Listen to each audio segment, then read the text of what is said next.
Hello and welcome to Gluten Free Cooking. Today we will be making Gluten Free Pop Overs, which is listed as a recipe on the back of King Aurthur's Gluten Free Multi-Purpose Flour.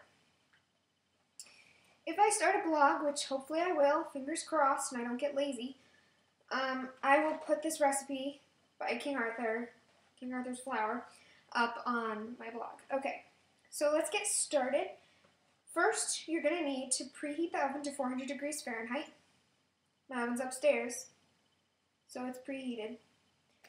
You're going to want to grease a 12-cup popover pan or muffin pan.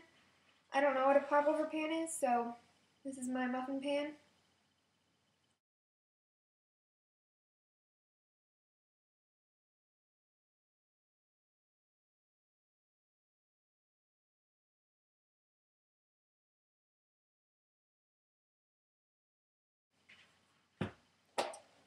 Popovers are a very tricky thing to make, but you never know. You never know. Gotta think positively. So now for your ingredients. You're going to need 4 large eggs, 3 tablespoons melted butter,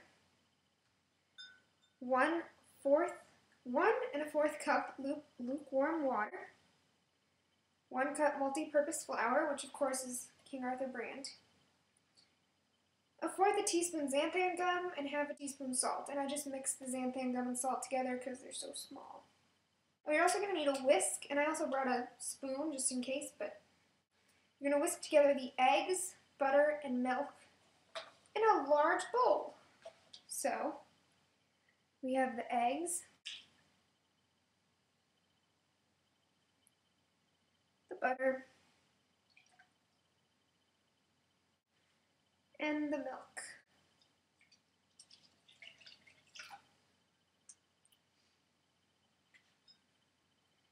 Now get out your whisk and start whisking.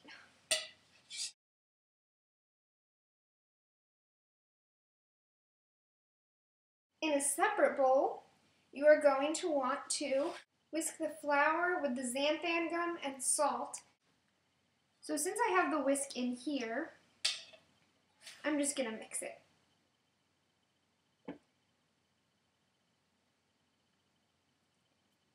That was not how I thought that would fall in the bowl.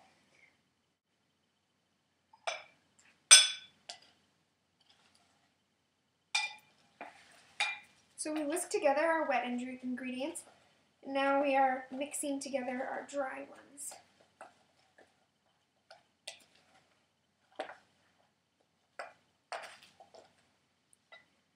By the way, your wet ingredient mixture are yellow, just a plain yellow, I guess.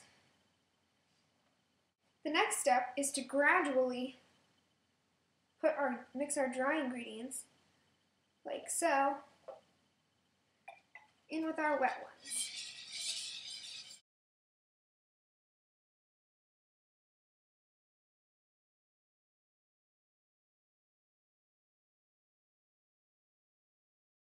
Another really good reason as to why to pour the dry ingredients slowly into the wet ingredients is because if you don't, it'll get really lumpy and it'll be harder to tame down those lumps than if you just put it in gradually.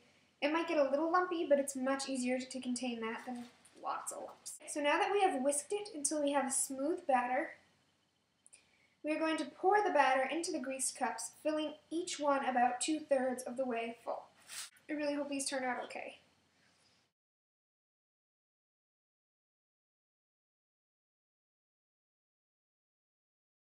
Now that I've poured them into my muffin pan, I will be baking them for 25 minutes and then reducing the oven heat to 350 degrees Fahrenheit. And bake for an additional 15 minutes until the popovers are deep brown. Remove from the oven, let firm for 5 minutes, then remove from the pan and serve immediately. It says it yields 12 popovers, and they're absolutely right. There are 12. Let's see if I can make them pop. And here are the popovers living in the oven right there, and look at that. They are so nicely popped over. Beautiful. Beautiful. Wait till I take them out of the oven. Yeah. Okay, so my popovers are out of the oven, and I'll let you come up with words to describe them. It's funny because I was taking them out of the oven and I was thinking to myself, maybe they always deflate because I just take them out so quickly. So I decided it would be a process. I would slowly, I kind of thought maybe the heat leaves them so fast, like they're suddenly taken out of really, really hotness that they're just deflating. So I took them out really, really slowly, and then I put them on the thing, and they were just like, oh. So this one's the puffiest. He's still puffing away over there. Big puffer.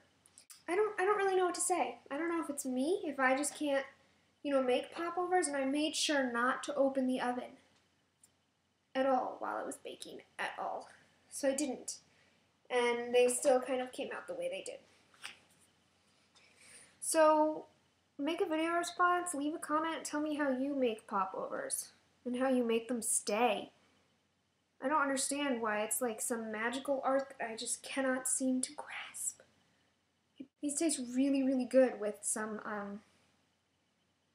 like whipped cream on top of them. Oh, this one's still puffed up in the back.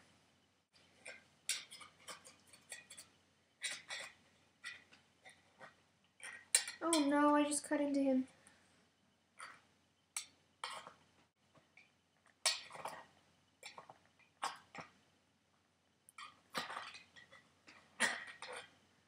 I don't think I greased these very well. Yep, because this is just the top. This is what it looks like. It does seem light and fluffy though. Very light and fluffy for something that's gluten-free. I wish they had something like croissant. Gluten-free croissant, that'd be really good.